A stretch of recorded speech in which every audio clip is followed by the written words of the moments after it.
Меня зовут Альбина Алимова, я являюсь хозяйкой «Этномир». В туризме я с 2012 года. Сначала у меня был свой гостевой дом, а потом работала в различных проектах, международных, национальных, местных проектах. Я провожу экскурсии, уникальные туры создаю. И с каждым разом я убеждаюсь, что туризм для меня становится не просто работой.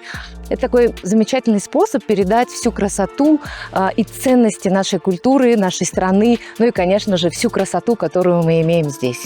Ковидный год было очень тяжело. Закрывались бизнесы, а люди просто теряли всякие надежды на продолжение. И нам хотелось очень вернуть эту веру в людей. Сначала мы начали помогать туристам, информировали их, подсказывали, где можно арендовать велосипеды, различное оборудование, снаряжение в городе. Но каждый раз мы получали обратную связь от наших гостей, и, к сожалению, были проблемки. Поэтому мы очень серьезно, шаг за шагом задумались о собственном прокате, о новых стандартах сервиса.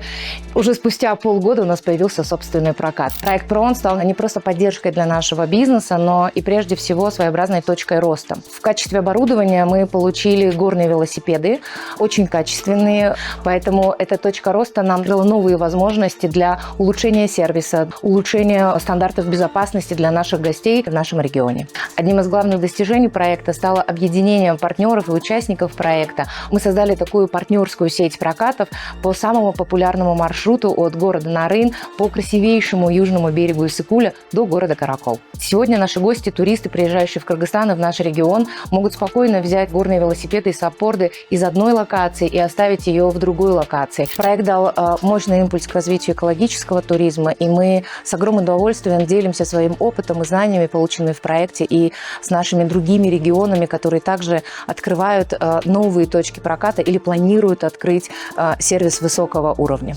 Статистика для проекта ProOn «Содействие торговли по развитию цепочки добавленной стоимости в приключенческом туризме в Кыргызстане». В рамках открытого конкурса поступило 76 заявок от ММСП, из которых 20 туроператоры, 51 поставщики услуг, 5 посреднические организации.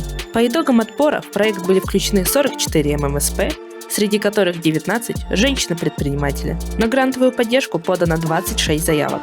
В короткий список вошли 22, из которых 21 ММСП получили гранты от ProOn, включая 11 бизнесов, управляемых женщинами.